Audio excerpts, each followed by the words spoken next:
Constitution Hill odds-on champion hurdle. What did I think of that run at Kempton in the Christmas hurdle? Constitution Hill defeated Lossiemouth. What did I think of the run? Okay, so the reason that I'm doing this video 2 weeks after the race has taken place on Boxing Day is that people get emotional, okay? People get emotionally invested. They back Constitution Hill at even money.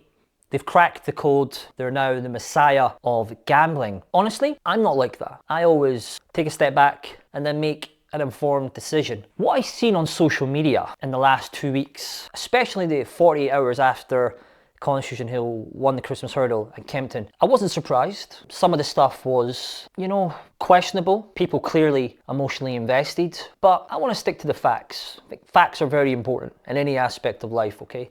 So let's have a recap of the race itself, okay? It was a four-runner race. Constitution Hill's main rival, the all-conquering Willie Mullins Lossiemouth, were pretty close in the betting. They did flip-flop on the show. Burdett Road was in there as well, and Sam Thomas's lump sum was in there as well, who ran a good race at Newcastle 2 weeks prior to fighting fifth. Looking at the race, okay, I think it was very clear from the first hurdle that Lossiemouth, she wasn't herself. She wasn't on the bridle. She didn't go a yard. And visually, if you look at that race, it's very, very clear. Again, take away the emotion and just look at the race objectively, okay? She didn't travel a yard. She wasn't on the bridle at all. She's getting niggled by Paul from the first hurdle. Definitely advantage Constitution Hill. Turning in, Lossiemouth was probably a 25-1 chance. She was off the bridle, getting pushed along, and Constitution Hill was in the box seat, travelling well. Obviously, Burdett Road was making the running under Harry Cobden. But what happened after this and how the race unfolded, I thought was very interesting, right? So we'll start with Constitution Hill. So approaching the last, he's half a length in front of Burdett Road. And let's remember, Burdett Road is a 142 rated hurdler, rated 100 on the flat, so Kempton, decent ground, we would have suited Burdett Road. He's half a length in front of Burdett Road, and Nicho's asking him at the last. He's not on the bridle. Lossiemouth is, 3-4 lengths behind, maybe three lengths behind coming to the last, and has been under the pump from turning in. Paul was at her. This is the first time we've seen Constitution Hill come off the bridle, and I'll be honest with you, I wasn't massively impressed with what I seen. And I know that may upset Constitution Hill fans, especially people who are emotionally invested in the horse and had a bet in the race. That's the first time I've seen Constitution Hill, and we all have, off the bridle, and he's hardly pulling away. In fact, in the final 100 yards, Constitution Hill stopping and Lossiemouth is making up ground. Obviously, there is the argument that Lossiemouth needs further, which is true, of course, but she's been under the pump for at least a mile. She didn't have a breather, and she's gaining on Constitution Hill at the finish. And yeah, I wasn't massively impressed with the performance of Constitution Hill, and even the reputable Racing Post gave him an RPR of 162, I think. It's £15 below his champion hurdle win at Cheltenham of 175. Obviously, you have the argument that Constitution Hill needed the run, because he did have colic, and he will come on for the run. There's clearly that argument, but would I be taking odds on about Constitution Hill for the champion hurdle come March at the Cheltenham Festival? And I think there's a few variables here that have to be brought into consideration, right? So for me, Lossiemouth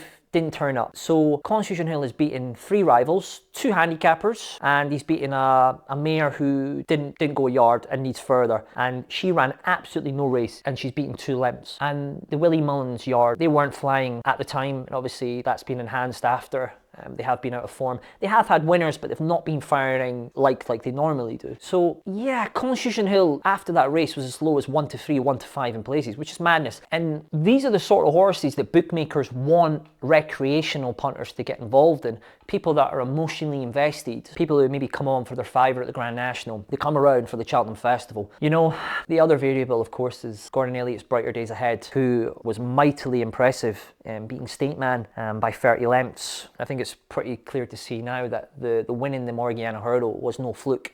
She's very, very interesting, okay? So if she turns up in the champion hurdle in that form that she showed last time out, winning by 30 lengths, I think she beats Constitution Hill. I'm going to put it out there, that's what I genuinely think. And I think it's difficult to argue with that, because Constitution Hill had colic, he nearly died, right? A lot of horses don't even see the racecourse after this, let alone survive. Do I think he will be able to reproduce his 175 performance when we last saw him in the champion hurdle? And I think the answer is no. Genuinely, I think it's very difficult difficult to see him improving £15 from that run. Everything went his way at Kempton. I think Lossiemouth will improve more than Constitution Hill in the Kempton run. Lossiemouth's only other defeat came on a flat track, Leopardstown, similar to Kempton. They go the other way around, but similar long running benefits flat runners, in my opinion. So is there a chance that Lossiemouth reverses form? Yes. Brighter days ahead, she turns up in the same form as she did last time. With the mare's allowance, she beats Constitution Hill. That's my opinion, okay? And looking at the prices, Constitution Hill's 8 to 11, 1 to 2 in places on the sportsbook. Do I think that's value? Absolutely not. I think it's absolute madness. And we're looking at an anti-post market here. 1 to 2 in an anti-post market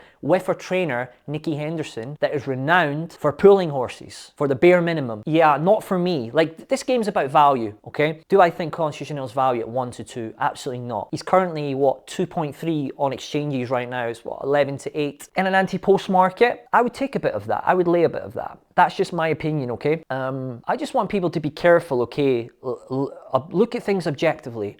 Remove emotion from the situation. I wasn't impressed with the win at Kempton for Constitution Hill. Listen, he's won, he's came back. People are emotionally invested, right? He's won 2 lengths and he's ridden out and he's off the bridle. The argument is he will come on for the run, right? Okay, cool. But Constitution Hill pre-COVID would have won that race 15 lengths on the bridle. And I think it's difficult to argue with that. Do I think he's going to improve £15 for the Champion Hurdle come March? I think it's a bit of a stretch, if I'm being honest with you.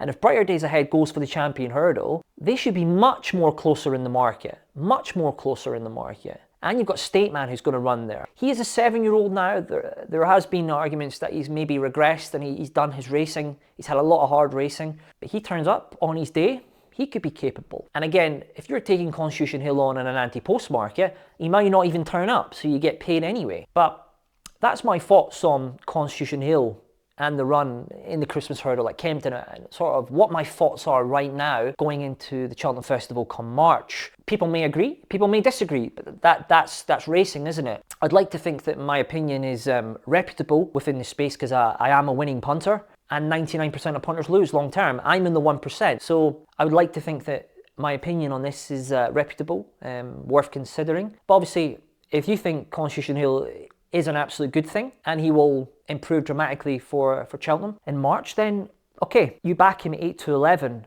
But from my perspective, it's all about value. And he's not value at 8 to 11, best price on the sportsbook, right? No way in an anti-post market. I can have him, all right? If Michael O'Leary confirms Brighter Days Ahead goes for the Champion Hurdle, he's going to drift anyway. Yeah, that's my opinion on it. I think Lossiemouth goes for the Champion Hurdle as well, so that's my opinion on it. But it'd be great to know, what's everyone else's opinion on it? Do you think I'm on the ball with Constitution Hill? Or do you think he's an absolute good thing in the Champion Hurdle come March?